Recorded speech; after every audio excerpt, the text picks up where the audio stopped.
show for all your latest UFC news and rumors. It's Brian Coyle. It's Sean Stanley. It's the TFM Live podcast.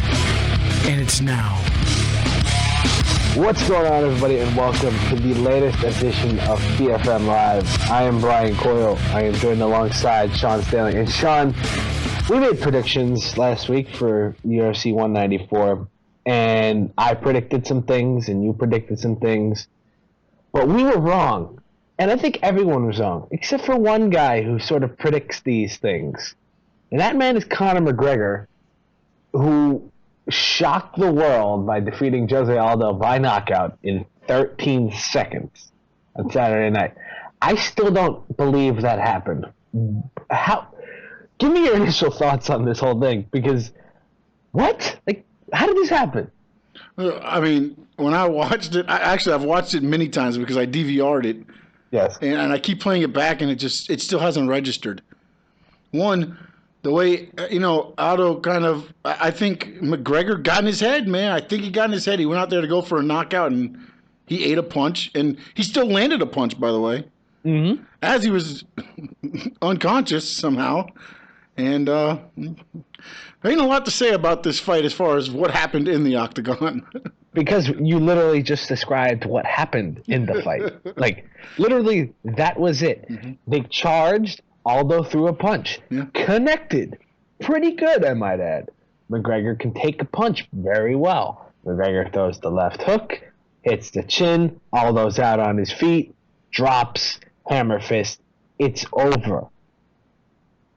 That was it. Yep. Like, this months and months of buildup leading to 13 seconds of we didn't think anything could really top Holly Holm's crazy knockout of Rousey. Nobody was expecting it. They expected Rousey to cruise. She fought dumb, which appears to be an epidemic around champions in the UFC recently, but we'll get to that in a little bit. Yep. But, I mean, you couldn't look at two polar opposites more for the entirety of the pre-fight introductions, the way they came out, the way they were loose and tight. McGregor looked so loose during that fight. I mean, so loose during the whole thing. Hey, man, when you mix Sinead O'Connor with Biggie, you can't do anything wrong. Oh, my goodness, man. He just looked like nothing was bothering him. It was just like, hey, here we go. It looked like $100 million out there, and that'd be more foreboding than anything with that statement, the way the Fertittas are talking about McGregor today. Yep. But I thought McGregor we talked about it. It was like a hair. I had McGregor, but he would have to take the 5 rounds to kind of figure Aldo out. I mean, this guy had not lost for 10 years for a reason. I mean, I wrote a whole thing that we'll get to in a second about why Aldo's next fight should not be McGregor immediately, and McGregor's next fight should not be Aldo, which I think seems to be a controversial opinion. It seems to be a controversial topic throughout the entirety of the mixed martial arts world. Some fighters are saying, "Are you kidding me? He's been 10-year champion. He should get the immediate rematch." Some people are saying Frankie Edgar should get the next title fight. McGregor's talking about lightweight. There's a whole bunch of stuff coming on. But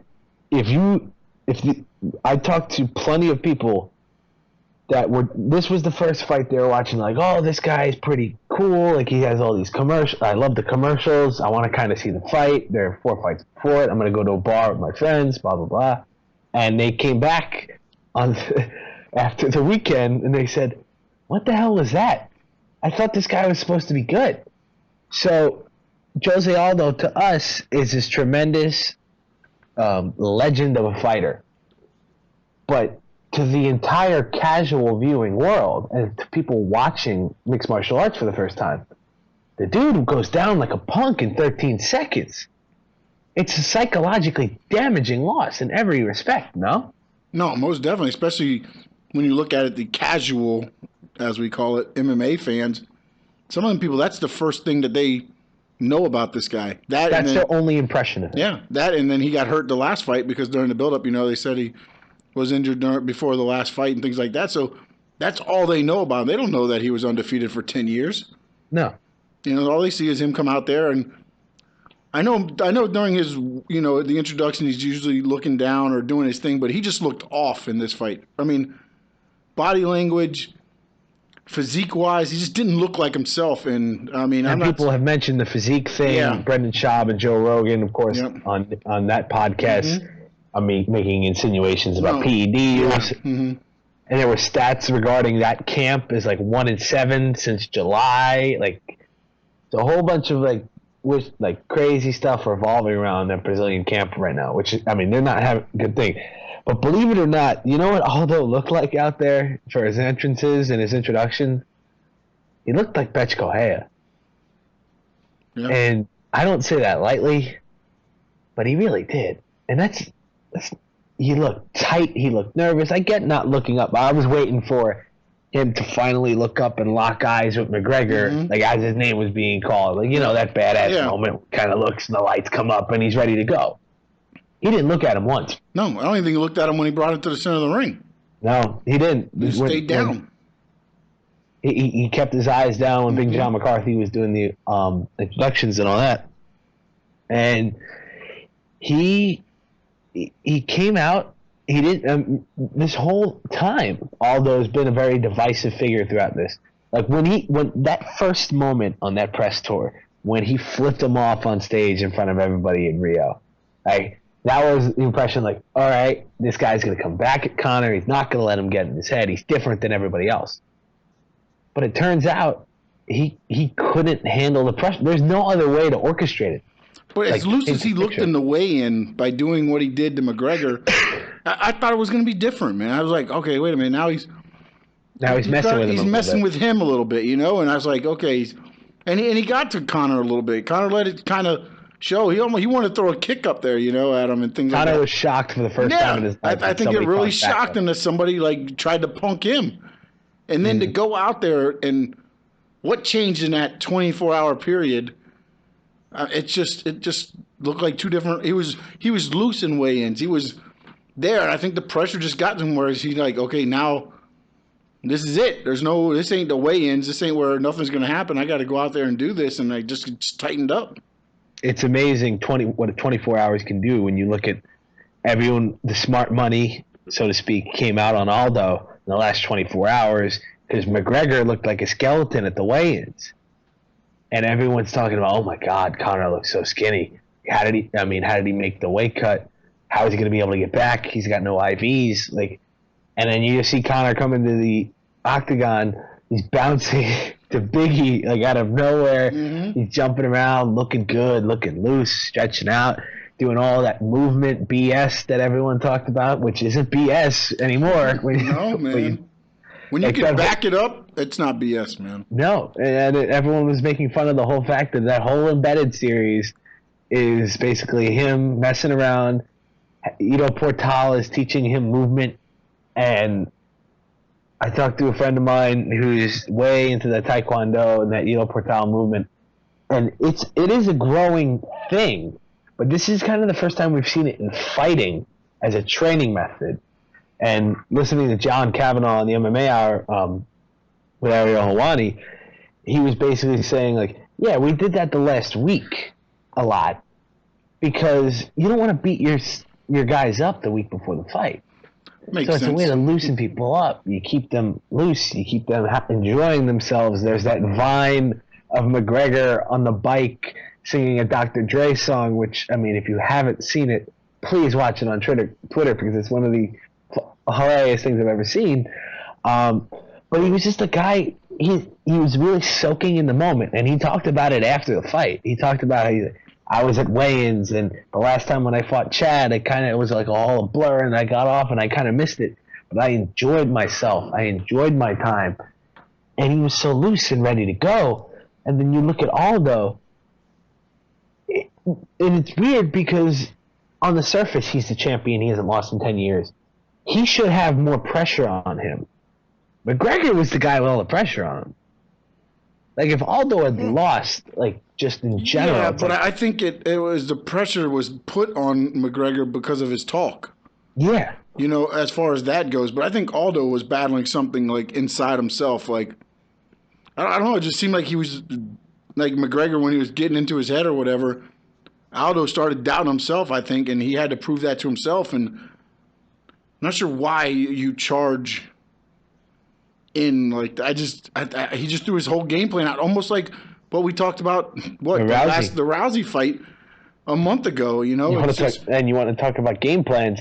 Chris Weidman throwing a spinning back kick, and a weak one at that too. That was a weak kick too. Even if he landed that wasn't gonna. And I like Weidman, and I like Aldo, but I mean, these guys must be criticized for what they did, and especially Aldo, because leading up to the fight, he didn't sell the fight. No, not at all. It was McGregor doing all the work, so Aldo has no excuse to not be ready, come in and get to work and do business. And he just wanted to shut him up so bad that he took the wrong game plan. All those fundamentals and technique has been better than anybody. Yeah, he swung like a wild man. Yeah, he came out like he was going to charge him, man. I just don't get it. I don't get it. That quick, with that much, animosity and everything toward. I thought there would be a lot more feeling out. Honestly, I thought there would be some boos for like the first half of that fight. Just them trying to figure out, get the distances and things like that. I never thought he was going to just try to put the pressure on him and eat a hook. Now, if we talked about this in our preview, what does McGregor do before every round, it seems like, in his entire career? He runs up and throws that stupid spinning kick. He backed up to Aldo in that first round, which is something completely different that he's never done before. Which goes to that movement, which goes to the looseness. Like, he wasn't, tight. He didn't feel like, he had to make a statement, had to make a pressure. Excuse me. He let Aldo come to him. And he fell right in a trap. It's amazing. It's absolutely amazing. And I saw some people talking about an early stoppage or, it's only 13 seconds. He had to let him get up. If they didn't stop that fight, Aldo's nose would be in his brain. Aldo was out stiff after the first punch. He was stiff. I mean, how much? I mean, you can't have it both ways. I've heard them saying, they shouldn't have stopped it so quick. But then I heard him saying, Weidman shouldn't have had to take so much damage in his fight. You can't have it both ways. Yeah, Weidman should have been stopped in the third, and it was the right stoppage in the title fight. Yeah. What are you gonna do? He would have hit him 6 more times and with hammer punches. Aldo was not stopping that. He was out. His hands were down by his side. I mean, I don't know what else. Is evident by the gash on his nose where that hammer fist constantly landed. And now we look at this whole situation now. Is it getting eerily similar, crazy at this point that McGregor's predicting all of his fights? Because we called BS and inside of 4 minutes. Sure, he's going to do that. And he knocks him out in 13 seconds. It's kind of I'm not saying he predicts these things like he says he does, but we're getting to a point where this is kind of absurd. Well, what I think happens is he talks these people out of their game plan to where they're thinking, I'm going to shut this guy up and I'm going to run in and think. And he knows that, and he's setting them up for the knockout. He's getting inside their heads. He's inside their heads, man. I mean, and they're just eating it up, man. Eating it up. And you just can't you can't have that mindset. You got to enjoy, Conor McGregor is making people money. Yep. You get the McGregor fight, it's a ticket to ride. Yes. It's just plain and simple, it is. And now on the let's kind of move on to the future here, because I wrote an article that you can find on the fullmountmma.com right now, where I said that Aldo does not deserve an immediate rematch. Before I get into the reasons why I think that, what's your opinion on this whole situation? Does Aldo deserve an immediate rematch against Conor McGregor? Absolutely not. Absolutely not. That's my own opinion, and again, I'm not but you cannot give me, and I think I kind of said the same thing with my article on the other title fight. To me, that definitive of a defeat does not deserve, to me, an immediate rematch. Okay, to play devil's advocate here, because this is all we've heard, and I agree with you. John Jones comes out and says if they're going to give Ronda Rousey a rematch, why doesn't Aldo get one? Cain Velasquez is getting a rematch against Verdum. Why doesn't Verdum get one? The reason why is because what's the best fight at bantamweight at 135? Holm Rousey. Yeah. What's the best fight at heavyweight right now? Probably Cain Verdum. Yep. I mean, after what we saw with Arlovsky, I mean, is he really, did he really deserve a title shot that immediate? Yeah. No, I don't know. What was the fight at heavyweight? Fedor and Verdum. Mm-hmm. What happened? Fedor still is fighting an unannounced ghost at the January. I think they're going to stand a broom up next to him. Mm-hmm. He's still doing that, which is good for him. He's getting paid. Get that money. Keep getting them checks. But the fight at 145 or 155, as we'll talk about this week's main event, the UFC on Fox between Rafael dos Anjos and Cowboy Cerrone, these are the bigger fights. Frankie Edgar is the money fight, in my mind, at least. Oh, especially after what he the did fight between him and Mendez, yeah. Now, Kavanaugh in that interview basically kind of laid out the groundwork that they want to do. Conor wants to stay busy. That's the first thing. They might want to do the 155 lightweight fight, which Dana White said he's got the title shot if he wants it, which makes sense. Yeah. Because if he wants to move up to 155, the guy's a champion, he's your biggest draw. Why not? Is my answer to that. They do it in April, supposedly, and that's the rumored Madison Square Garden show. And when I hear more of the movement on the New York MMA movement, which has been a pipe dream forever, and I hope it changes because they're missing out on a lot of money, that's the rumor for April, and then they would turn around and do Edgar in July, which I think is kind of quick. Yeah, depending on what happens in that fight, that would be pretty quick. If McGregor gets, regardless of whether he wins or loses, but if he takes a beating, he gets hurt, he tears his ACL, he does whatever Anything. May happen. Mm-hmm. He's hurt his knees before too. Yeah. That's a quick turnaround for Frankie Edgar. I personally think you do Frankie Edgar. I think he's the next guy. I think you do Edgar next, and I think you do that if they do the MSG card in April. The problem is they want to get McGregor on 200, and how do you do that? Just hold that fight till then. And then, but if you want him on if they're gonna have to make a decision here. If they're doing the MSG card, is John Jones and you put Chris Weidman on that card if he wants to come back and have him fight Jacare, who, by the way, is one tough SOB. he might not have been able. They should have probably not allowed him to come out after that first round. I thought he won the fight against Yoel Romero, personally.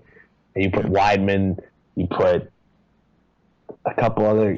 You put two title fights on that card. I think the John Jones, Cormier should be mostly title fights. Honestly, myself, the main card should be a lot of title fights. If you're going to do a 200 and do it big, I think you you defend most of your titles on that card. Well, yeah, you have plenty of good top-notch undercard fights, title eliminator fights that you can put on without having your title fights for the month leading up to 200. Yeah, because if you throw John Jones at the Madison Square Garden card in April, and you do, and that's the big headline. You put Weidman, Jacare as this co-main event, and then you go Rousey home, you go McGregor Edgar, and I don't know, maybe. You could do maybe the welterweights for just a holy bleep kind of fight. Or you do the heavyweights for Doom and Velasquez are in February, of course. So they have a lot of options. They kind of figure it out. Yeah. What they're going to do, and it all depends on whether that card I do believe is in at MSG or not. Because if it's not at MSG, you do Cormier Jones at 200. That's for damn sure. But getting back earlier, McGregor has said that he won't vacate the 145 belt.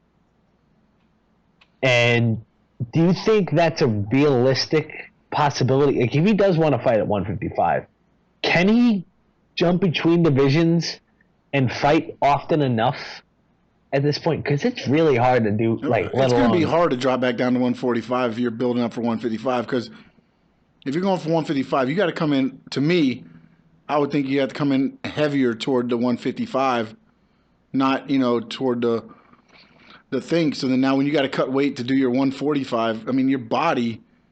I mean we see so much stuff with weight cutting and things like that. And I mean I understand some of these guys have great nutritionists and things like that, but your body still, has to respond. And if you're going from 155 to 145 and you're alternating each time you fight, if that so happens, to me that's a lot of wear and tear on your body that, you never know how your body's going to react. And then McGregor's a big featherweight. We know this. Mm-hmm. Is he an average sized lightweight? Probably, right? Yeah, and then I mean it's been said before, in 145 he's knocking people out. Is he going to have that same knockout power going up to 155? I mean, Rafael dos Anjos, Showtime, Pettis, Cowboy, Habib, Tony Ferguson, who looked outstanding at the tough finale against Edson Barbosa. Yep. I mean, that fight was tremendous. And Ferguson rolling around like a freaking battle droid out there. That was insane. I don't know. Like, I think Conor's division is 145. Yeah, I mean, look, I think that's where the money's at least right now. Yeah, I just think that he, I mean, I understand what the UFC is like. Hey, look, whatever he wants to do, he's probably going to get. But I mean, you gotta watch that, because all it takes, honestly, is one punch. And I'm not saying the whole world comes crumbling down, but you knock a little bit off of that mystique. If he goes to 155 and gets beat, you knock a little bit off that mystique, and then not saying that he's not going to draw and things like that, but do you want to take that again, like we talked about with the Holm and Rousey? Do you want to take that chance at the UFC? You know you're going to get money with McGregor, but if you move up to 155 and somebody gets that punch in on him or takes him down and beats him, why don't you take a little of that that gloss off, that little shine off of him? Definitely, to me, I don't know if you do that. And does it look worse if he fights Edgar, loses, and then goes up to 155, or he goes up to 155, loses, and then fights Frankie Edgar? I think he looks worse if he goes up and loses. Yeah, I think any form where he loses is going to hurt him. Not derail him, but I think it hurts. I think it knocks off some shine. And personally, to me, like in a Frankie Edgar Conor McGregor fight, I'm leaning towards Frankie in that bout. See, I say yes, but the same thing can happen. He gets in people's heads. I don't understand how he does it, what he does, but somehow he gets in there where they come into this fight and they come at him, straight at him, and they just eat punches. It just doesn't make sense to me. I don't know what he does other than talk. Maybe doing some subliminal messages to him or something. But, I mean, he backs up his talk because he gets into their head and they want to come out and just think they can one-punch knockout him, and it's not happening. I think Edgar's is the perfect mentality sort of to deal with this fight, because he doesn't have, I'm not going to be but a New Jersey kid, the attitude is much different here than it is, when it comes to, Aldo should have been the guy. Growing up in Brazil, that's why doesn't take anything for granted. Yep. Doesn't take no crap from nobody. He's an assassin. He's a killer, and he was a scared puppy out there. Yeah. So it's going to be very intriguing. You didn't have a chance to be scared puppy. Because Cowboy and Rafael dos Anjos is going to be a war. Yeah. And you know the way Cowboy fights. I mean, the guy's a nut. And I mean that in the nicest way possible. They had to tie him down to a chair, essentially, to not have him fight until the title fight at this point. Mm-hmm. Like, he's going to be if Cowboy gets on a roll, he's going to be rolling through title defenses left and right because he's going to fight so much. Yeah, no, you don't want to take breaks. Which is great for the great for division. us. Yeah, it's great for us. I mean, the result, of course, for media is, I'm going to be blunt, is much better with Conor McGregor winning than Jose Aldo because we get this new, fresh outlook on the entire division. But, to see Aldo go down, like, where does Aldo go from here? Like, if we're not giving him this immediate title fight, which, at least in my mind, he doesn't deserve it. Yep. He may deserve it, but it's not in the UFC's best interest to put him anywhere near the title picture. And you don't put him against Frankie Edgar because Frankie deserves the title. He deserves to win. If anybody in that division right now deserves a title shot, it's Frankie. Chad Aldo again for the third time. Does Max Holloway get a shot at Jose Aldo? He didn't. Holloway didn't look good, but again, that was that fight where neither one wanted to make that mistake and lose an opportunity, and I think it hurt both of them. With Stevens, I just think neither one of them looked like, Stevens' corner was just yelling, "Punch him in the face!" for the last 30 seconds of that fight. And it's just. And why wasn't he doing that in the beginning? It was so opposite what I thought would happen in that first fight. I thought it was going to be fireworks, honestly. Let's go down the rest of this card here before we get to the news of the week because, the McGregor stuff is absolutely insanity. But the whole card had a lot of, I'm not going to say surprises, but we saw some things. We did an article, Winners and Losers from UFC 194, that you can also check out on the website right now, thefullmount.mma.com, at thefullmount on Twitter, all that good stuff, as you hear us repeat over and over and over, because we just want to make sure you guys know what's going on. Try to make sure you know where to go for all the MMA news and rumors. Luke Rockhold, Weidman. Chris Weidman, we talked about it, the spinning back kick that he'll have nightmares about for the rest of his life. I thought up to that point when he threw the kick, he was kind of gaining steam. And it looked like Rockhold, we found out after the fight, he's fighting a staph infection in his foot, which is absolutely absurd that he was fighting with that. How can they let him fight with that? I'm just asking. I don't know. That was my immediate thoughts. He said he was on antibiotics still. Yeah. Which, I guess he was cleared. But how do you clear somebody with a staph infection? I don't know, man. I've seen staph infections tear through football locker rooms. Yeah, but you sit there and you check for the cuts to see if they're too deep and everything. But you got a guy on antibiotics with a staph infection. Just I don't know. But I'm glad he let him fight because it was a good fight. And like you said, up to that point, I thought the fight was starting to shift a little bit. I thought Rockhold came out, kind of dictated a little bit of the half of the first, and then. They got in there, and then that kick is just I don't even know what he was thinking. Because even if he would, like I said before, even if he landed that, it's not his leg was like bent weird. It was not even a solid kick. So it wasn't. What is Chris Weidman good at? Everything but that. Yeah. Seriously, Weidman, the All-American wrestler. Yeah. Great on the ground, great in the clinch. He was showing some excellent clinch work. Yeah. Both of them were. It was a great fight. Yeah. Rockhold seemed to be, tiring in the third. Mm-hmm.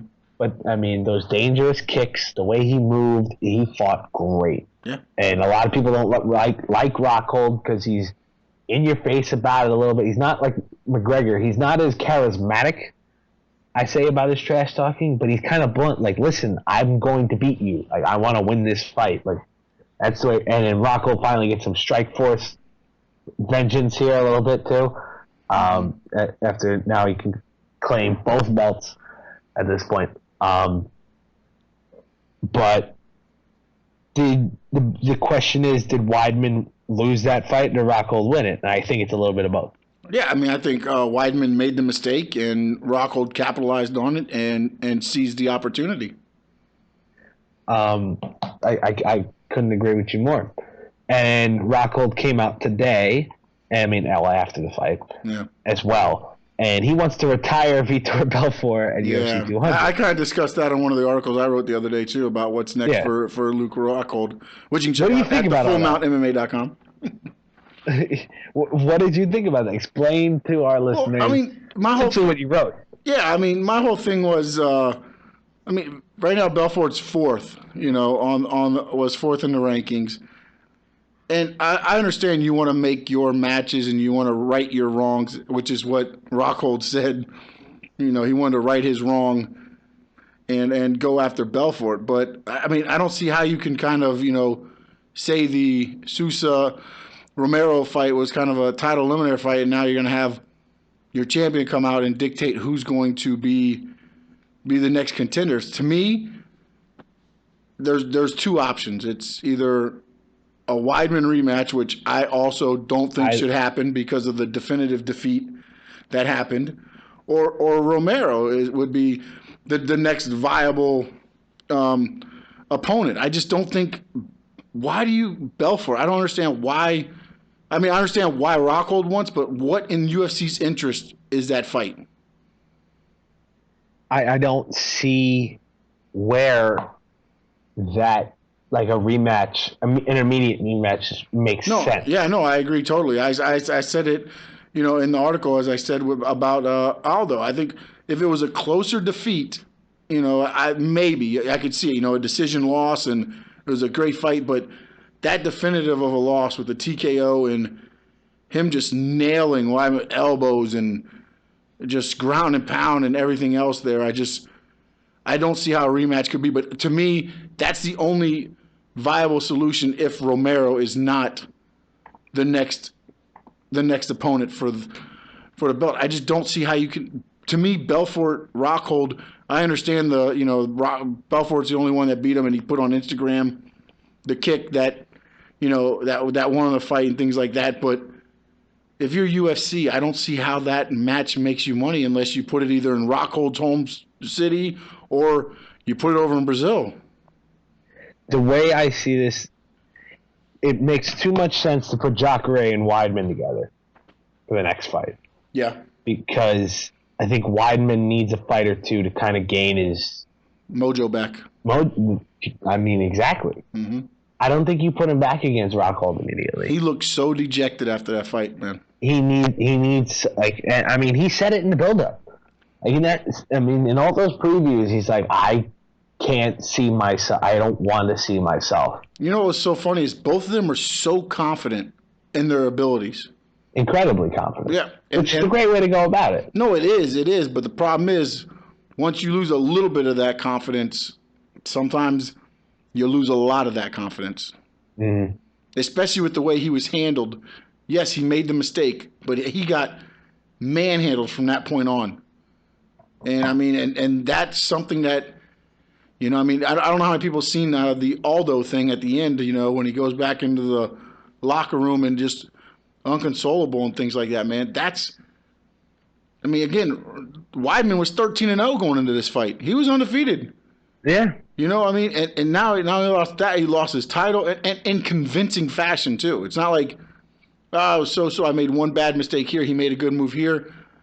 It was convincing. Yes, he made the bad mistake, but it was a convincing capitalization. I had Rockhold 2-1, mm-hmm. essentially. I had Rockhold winning that first round and then that third round up until that point, essentially. Too. I did too. Yep. So I think Romero's the fight for Rockhold first. And then I think, you can do Weidman. If Weidman loses to Jacare, you do Sousa. And then, you can't give Belfort another title shot if you're the UFC. He gets them all the time, doesn't he? He just fought Weidman the last time. He just fought Weidman. All he did was knock out Dan Henderson, and God bless Dan Henderson. He's been doing it forever. Yeah. But that's not the fight that gets you into the title. Yeah, I don't see it. Nope. I'm sorry. Yeah. If anything, you do Sousa Belfort if Weidman doesn't come back. And then if he wins that, maybe, then. But I don't know. I just don't think you award him again. He's been awarded so much. And is it Belfort, Anderson Silva on the table too? Yeah, I believe so. So Everybody wants Belfort. I mean, I wish I was as popular as Belfort. Yeah, I mean, this guy's gonna be like, oh, cool. You know why? Because he was on synthetic testosterone and ran train on 3 people, and now everyone wants revenge. Yeah. So that's why. So, what'd you think about Sousa Romero? Do you think they got it right? You know, I had it. I'm not gonna. I had Sousa winning a slight advantage. The first round I thought went. Was that 10-8 for you that first round? You know, that was kind of where I'm still trying to get the 10-8 round, because I looked at it and I was like, to me, I would have leaned toward that 10-8 because it was kind of dominating around, but I didn't know if there was. I mean, yeah, he got him to where he was wobbly and he barely got back to his corner, but was that enough to be 10-8 or was that 10-9? I don't think Sousa should have been able to come out. I mean, yeah, that's a very good point. But also, you look at some of the things. Yeah, I looked at some of the things too, though, and I can't remember what fight it was. I can't remember if it was an undercard fight or a fight the night before, and it might have been this fight, but I'm having problems remembering. They hooked the fence. Oh, no. Yeah. Romero clearly grabbed the fence. No, but in the fight I'm talking about was he hooked the fence, and somehow he ended up on top, and the ref stopped the fight and stood them both back up, and I believe it was on an undercard. That was on the undercard? Or that? I remember. No, Romero clearly grabbed the fence, but he didn't take a point away. Yeah, he took a point away. There was an actual fight on the undercard or on one of the fights. I can't remember because there's so many fights this weekend. I'm mixing them together. The guy grabbed the cage. He hooked the cage, and what happened was when the guy tried to throw him, because he had hooked the cage, he ended up on top and in position of control. The ref saw it and stopped it and stood him back up and said, because you grabbed the fence, I'm saying you back up. I'm not giving you the control.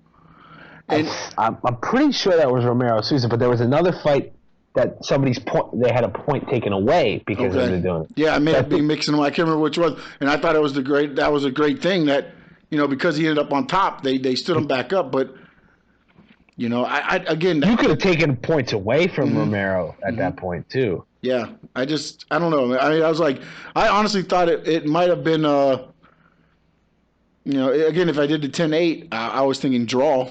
I wasn't thinking Romero won the fight. And the problem with it being a draw is, well, it's a draw. Yeah. And you don't want to have that on the biggest night. No, you don't. But at the same time, do you want to have – I mean, another thing I said was, Romero's performance wasn't – other than that first round, it wasn't, it was a so-so performance, honestly. And that's the next title fight. You know what I mean? He gets gassed. It's amazing for an Olympic medalist, an Olympic silver medalist. The guy gets gassed so quickly. And I get it. He's a human tank. His shoulders go out to freaking miles. Mm-hmm. But, I mean, how is he going to last in a 5-round fight? Well, the thing is, with Lyoto, when he fought Machida, is that as he was pushing, it seemed like he was okay.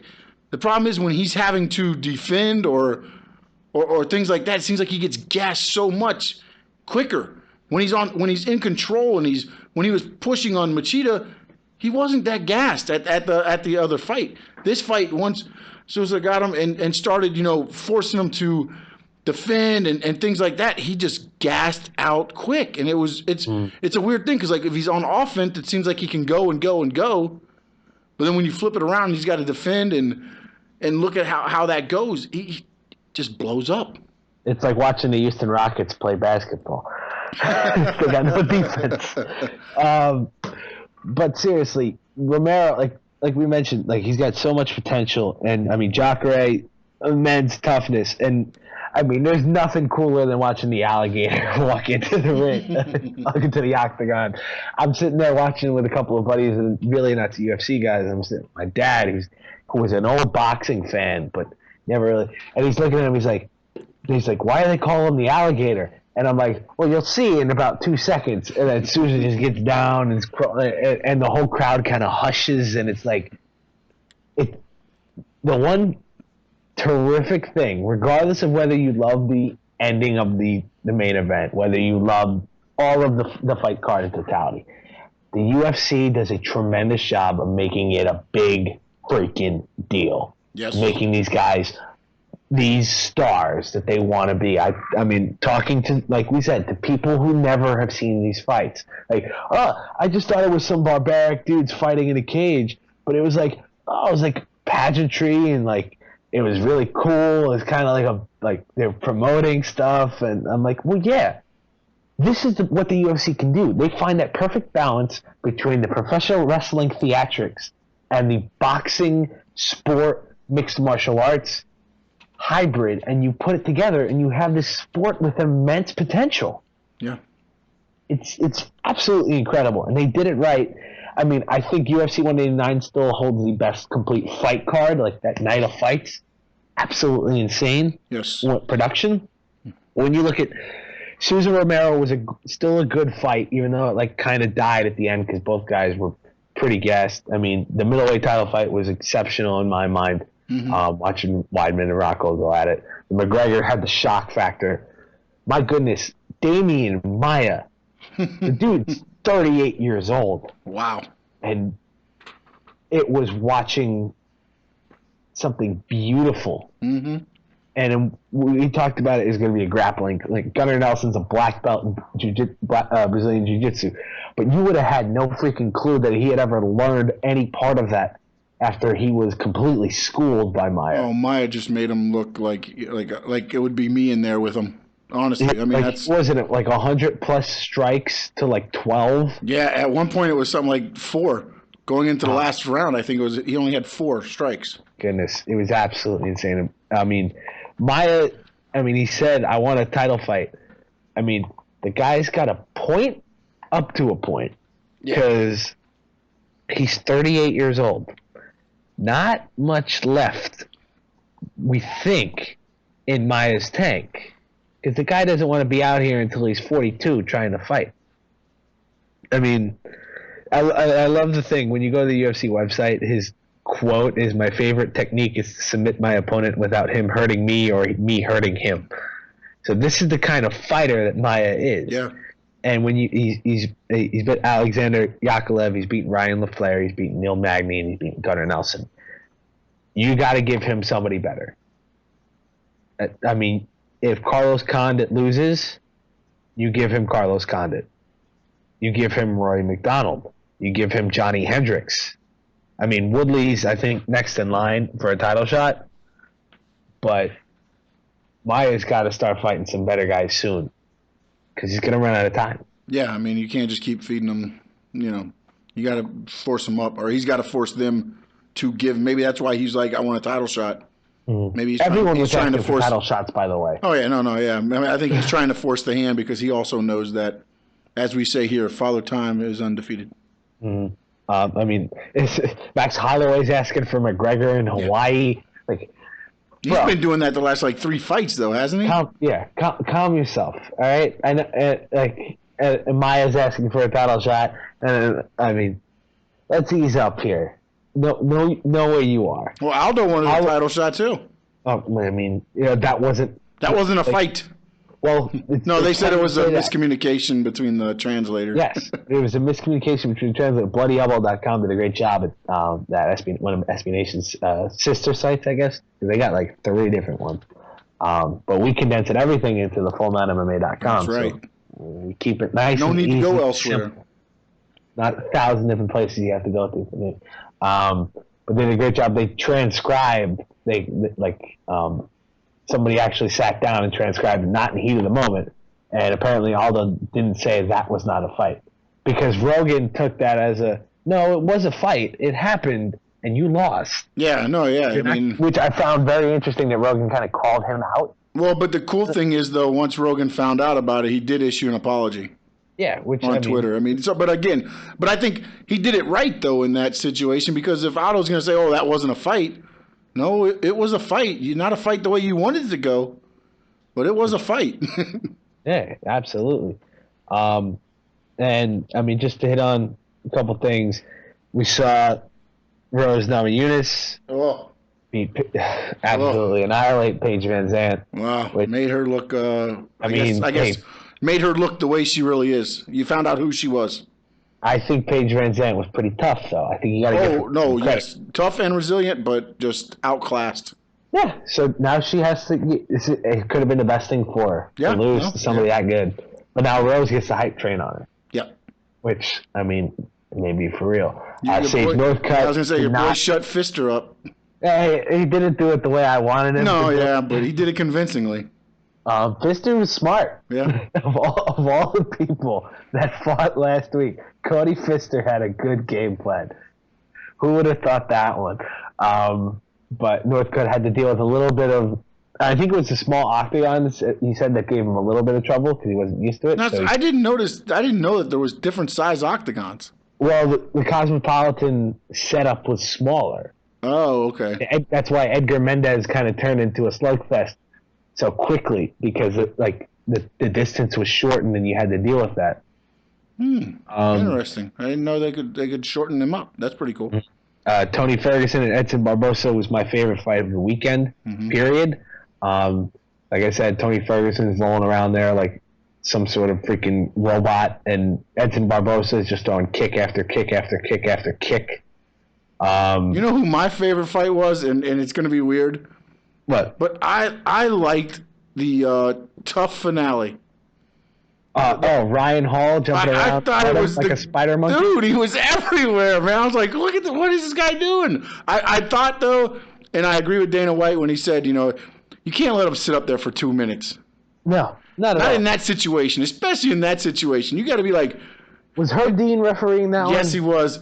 Yes, Herb he was. Did not have a good weekend. No, and Ryan Hall was like looking at him like they're both kind of looking at Herb Dean like what, and then Herb was just looking at him, and then Ryan would throw a punch real quick or something. Like he'd throw like a quick strike, I guess, to say, "Oh look, I'm still in a dominant position." Yeah, and he just stood there for 2.5 minutes. Oh, it was Ryan Hall looked like that kid who goes against the schoolyard bully, but is smarter and faster than him, so he's jumping around, moving around real quick. Dude, I gave Ryan Hall no chance in that one, honestly, man. I thought he had no shot. I did not think anything. And then he went in there that first round and rolled up his leg. I was like, what is this guy? It looked like David versus Goliath. Yeah, it did. Where Goliath Autumn looked like he had no idea what to do. It was looked dumbfounded and just kind of sleptwalked through the entire fight. But the best is the corner shots during 194 when the UFC did a great job of capturing the moment Aldo was knocked out. Yeah. But you cut to Aldo's camp, and there's the guy in the back covering his face, and then they lose it. And you cut to the other corner, and Artem Lobov is like Conor's 6-year-old brother going, "Oh, you did good! Oh my God!"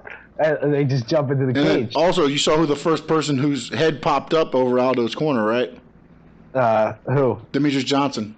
Oh yeah, Mighty. His head pops like, whoa! Yeah, and then Bruce Buffer's just got a dumbfounded face on the right side. I think all of them were dumbfounded. I don't think anybody in that building, even if you thought Aldo was going to lose, you didn't think it was going to happen like that. And I think that was the wow factor. And that was a Dana White's reaction. Exclamation. Watching Dana White's reaction when he was giving him the belt, he kind of seemed like, damn it. Well, they said, I didn't get to watch it, but I don't know if you might have opened it up. They said Fertitta slammed the belt down when the knockout happened so quick. I mean, I wouldn't be surprised because they do this months and months of build-up, and that's what you get. And I get that. I get But you know what's funny? I didn't see any tweets or anything else saying, "Oh, another 13-second fight." I did not see that like you see in boxing, no. Or like you used to see in But the beauty of that is you had the Irish crowd going to a frenzy. Yeah. And I mean, if that's what you got, and I mean, they would have been much more pissed off probably as a company if McGregor had lost. So it's just there's more money going to come in when Conor is there rather than Aldo. Yes. Plain and simple. So a wild UFC 194, and it's going to be a wild weekend coming up. We're going to talk about that and a couple breaking news this week involving UFC contracts, believe it or not. So we'll talk about that more when we come back on TFM Live, the official podcast of thefullmountmma.com. For all your latest news and rumors of the UFC, go to thefullmountmma.com. Now back to the TFM Live Podcast. Here's Brian Coyle and Sean Stanley. Welcome back, everybody, to TFM Live, the official podcast at thefullmountmma.com. I'm Brian Coyle, Sean Stanley alongside me. And Sean, got some news to catch up on before we get out of here. Alistair Overeem, been all over the place, really. I mean, Pride, Dream, Strikeforce, K1, UFC, basically done it all. But he's got one more big fight coming up against Junior Dos Santos. Finally, we're getting that fight between those two guys. UFC Fox 17 in Orlando this Saturday. It's a co-main event on the card.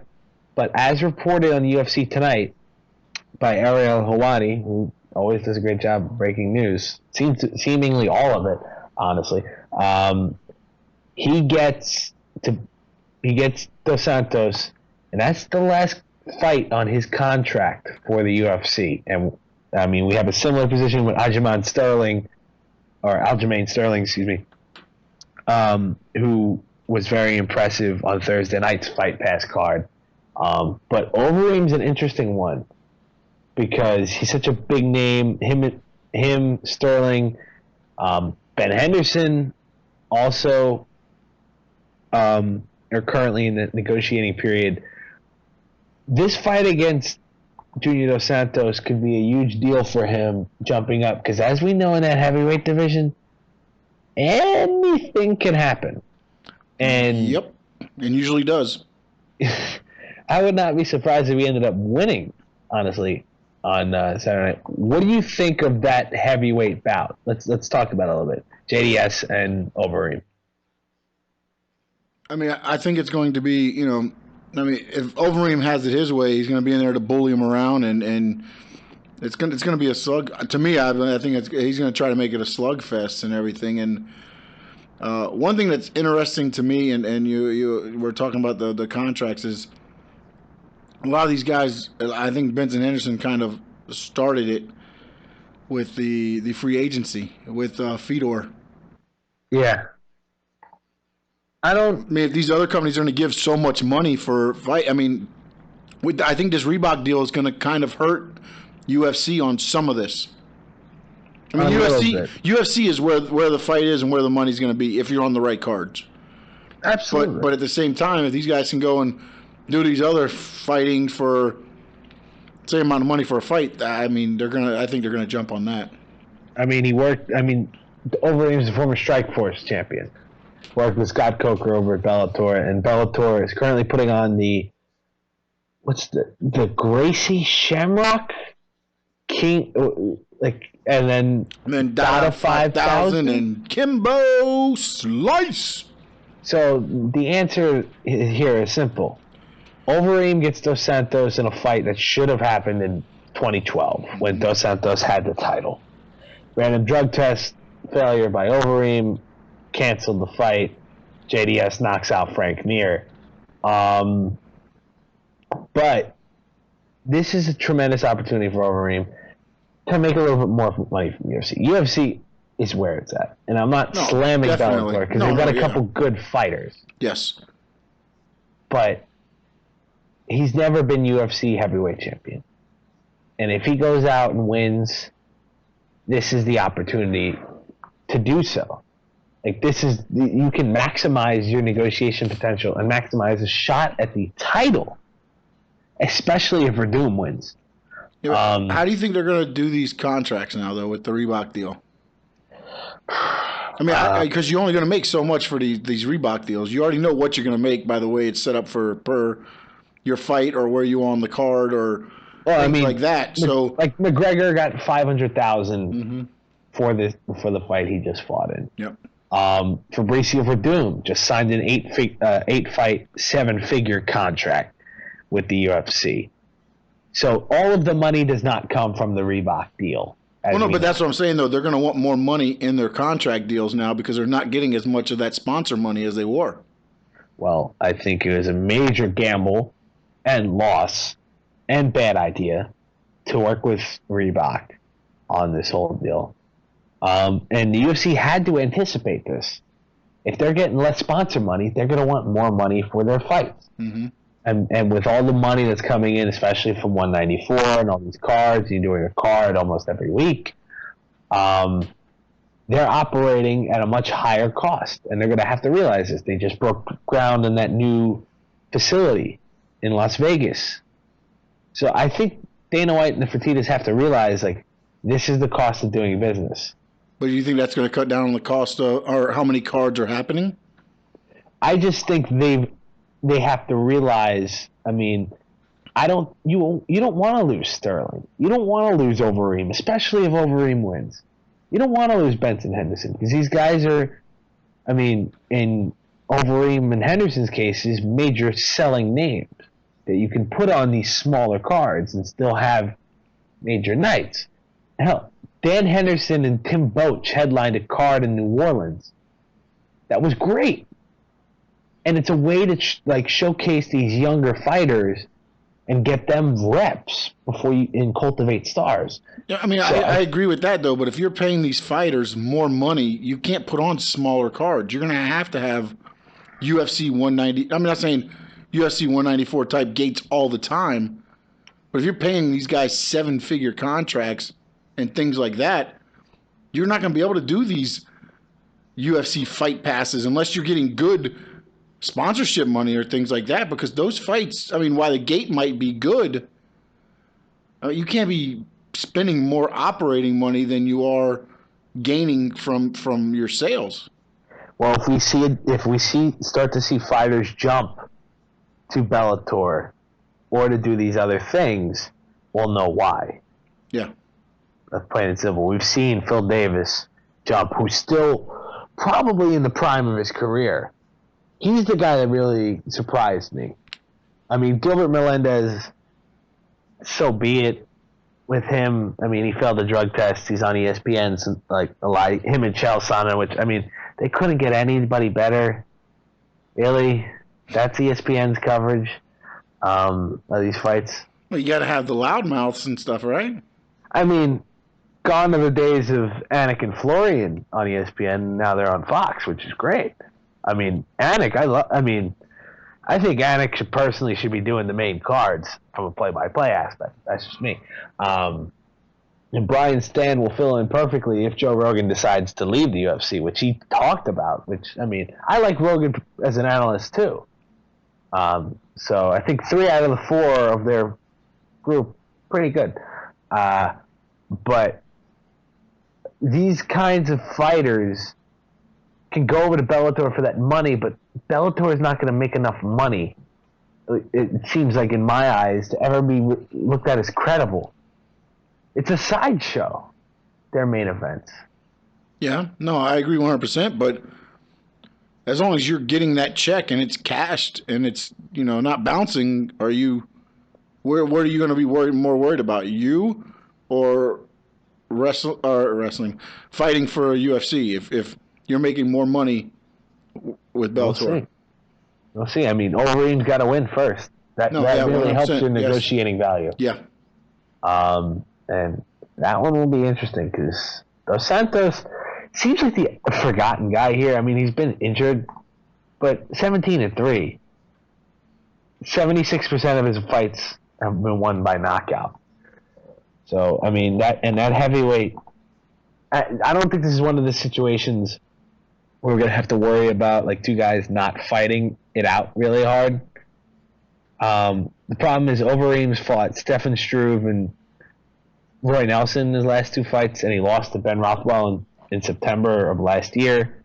He's beaten Frank Mir, so it's like, this is kind of technically a step up in competition, but with heavyweight, you're kind of just all over the place at this point. And Dos Santos, meanwhile, has been out for a while. He last beat Stipe Miocic in December of last year, and then lost, of course, to Cain Velasquez 2 years ago. So Dos Santos getting back on track would be huge. I think gives him the next title shot. And Overeem with a win could thrust himself into that conversation as well. Let's talk about the main fight on that card. Of course, you got Nate Diaz and Michael Johnson, which should be a fun fight in and of itself. Well, let's talk about the lightweights. Possibly Conor McGregor's next opponent, Rafael dos Anjos and Cowboy Cerrone. Who you got in this one? Yeah, I can't go against the Cowboy, man. I mean, I might be leaning that way as well, but tell me why. Look, I mean, to me, I think he's unpredictable. I just don't know how you. Well, that is true. You know, I mean, what do you? That's I the mean, best term. you don't know what he's gonna do. I mean, every fight it seems like something else. You know, I just think the unpredictable aspect of it, and I don't think he cares. He's not worried about anything. He just goes out there and does it. He's tough. I just don't know if he's going to what Dos Anjos is going to be able to do. 8 straight wins for Cowboy Cerrone. He broke John McDessie's draw back in January. In May, excuse me.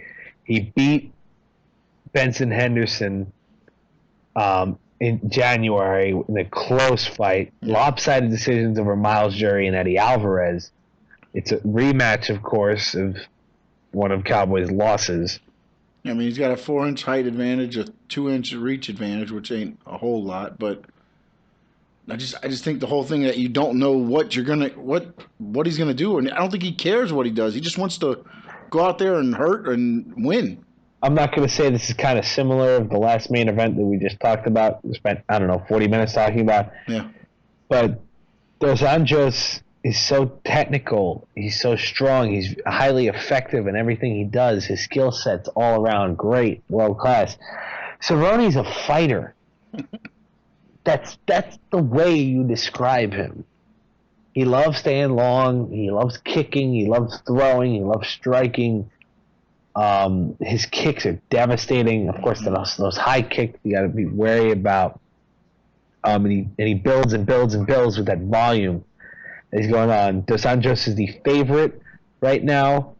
I think he's got the style advantage. Dos Anjos, no, definitely. It's about that keyword game planning. Yes. So Dos Anjos should be the favorite, but for some reason, I think it's Cowboys. 175 plus 175 Cerrone. I just think it's. I mean, when you look at this on paper, Dos Anjos should win. But then you realize who Donald Cowboy Cerrone is, and you just go, I don't know how I can pick against this crazy dude. No, if the main event was different from 194, I may look at this fight differently. But because I saw what transpired and what happened, I don't know. Sometimes I think that style and technique goes out the window for some reason when some of these guys get in there in the talk and it's time to go and they just totally forget, and some people do their game plan. So we'll see what happens if Cerrone can take him out of his element and have him out of his game plan. We could see a new lightweight title holder. It'd be interesting. It will be very interesting. Anytime Cowboy's in front of a microphone, let alone fighting. I mean, it's going to be interesting to see the weigh-ins. I want to, see. I mean, because if you would have looked at the weigh-ins, I would have thought that, going back to the Aldo McGregor fight, that Aldo was the more relaxed fighter. Yeah. And then fight night turns around, and it was exact opposite. Now, I mean, I'm not saying this to pile on here, but the IV ban with Dos Anjos seems like there seems to be problems with. I mean, every Brazilian fighter at this point seems to be having issues in their most recent fights, with the exception of Fabricio Verdum, maybe, because Verdum is not the typical heavyweight by any stretch of the imagination. But I'm, like you mentioned with the weigh-ins, I'm very it's very intriguing to me whether, how they're going to look, how they're going to come out, and if it's just going to be one of those Cowboys bouncing around, having loose. And we don't want to be too reactionary. Definitely. Which it sounds like we are. But, on the other hand, if we're talking early next week, whether or not Cowboy and McGregor should be the next fight, I mean, this will be the reason why. Because it doesn't make sense from a game plan point of view. But when that cage door closes, It's all about the mentality you have then rather than before. Yeah. So we'll see. More title fights. I love it. Can we have the Cowboy versus the Notorious one next? Oh boy. I mean, I think what you do there is just have a live stream on both of them for the days leading up to the fight, and it's just them talking crap to each other. I think you just open up a channel and just let it go. You just buy paid programming. Yeah, just be like, do you want to watch Cowboy Cerrone or do you want to watch Notorious one Conor McGregor? Yeah. Boom, okay, I'll watch him today. Okay, I'll watch him today. It's just them writing down insults at each other. Yep. We'll see. I think the UFC did a great job with their 3-day fight card, especially just from a technical standpoint. Being the logistics of all that, it's got to be insane. So yep. I applaud them in that aspect. I heard more people talking about McGregor and Aldo. I heard the mouths of people I would have never expected talking about this fight. It may have been because at my other job in the office that I work in, I may have been talking about it way too much. But I mean, fine. It's fine. I work in sports. It's cool. So we'll see if the Fox ratings are big. Then we kind of know, like, okay, maybe there's a residual McGregor effect. And if that fight's fun, which it should be, you've got Lawler and Condit in January, which, holy shnikes, that's going to be a fight of the year in January. And then you've got the heavyweights on Super Bowl weekend. So the momentum's there. Let's see if they can build off of it. Sean, you got anything else you wanted to say? Anything we should promote at all before we get out of here? Just make sure you check out the FullMountMMA.com. Check out your articles. Follow us at the Full Mount. I'm at SS Sports Talk. Brian is at Coyle11. Yes, I am. I mean, I think you pretty much. Don't forget also, in between all that, you got the Fox Sports 1 Fight Night Dillashaw Cruz on the 17th of January. Oh my God, that's a free fight. I forgot. What? Damn. All right, cool. I mean, oh my God, that's gonna be watching that thing and fast forward. And also, you got DVR to slow it down. You got Pettis, Alvarez, Brown, Mitrione, Bermudez, Blanco. Dennis Bermudez. Wow. Okay. Yeah. This is the time. These fights gonna keep getting better and better. So keep it up, because we love talking about it. You guys love listening about it. We'll keep writing about it. Thank you guys for listening to the latest edition of TFM Live, the official podcast of thefullmountmma.com. As Sean said, at the Full Mount on Twitter, at SS Sports Talk, at BeCoil11. Thank you guys. Sean, I have to close out because we do this every week. I'm getting Florida weather up in New Jersey, and I don't know what to do with myself. It's going to be 57, 60 degrees on Christmas. What do I do? Well, let me tell you something. I'm getting New York weather down here this weekend. It's going to be in the 50s. Oof. What am I supposed to do? I'm going to Atlantic City this weekend. I mean, if there starts to get ice and stuff on the window, we don't know how to. We can't drive in the rain down here. How are we going to do this with Oh, I know about people driving in the rain down there. You guys have no idea what you're doing. No. It's amazing. Well, I mean, that's Florida in general at most points. So anybody going to the Orlando fight, be safe. Yes. Up the Florida Turnpike. Driving up the Florida Turnpike. The good old fight. Say hi to the mouse for me too, by the way. Yeah. Will the mouse be in the house? That's the question. Will there be? You better hope not. Cowboy might try to knock him out too. I know. I mean, at this point, it might be a Star Wars looking mouse with the big movie coming out. Yeah, that's on what, Friday? Yes, and that's a podcast for another time. If we're gonna talk about Star Wars. Thank you guys for listening. For Sean, I'm Brian. We're out until next week. See you later. The TFM Live podcast is brought to you by thefullmountmma.com. Check us out on Twitter at thefullmount.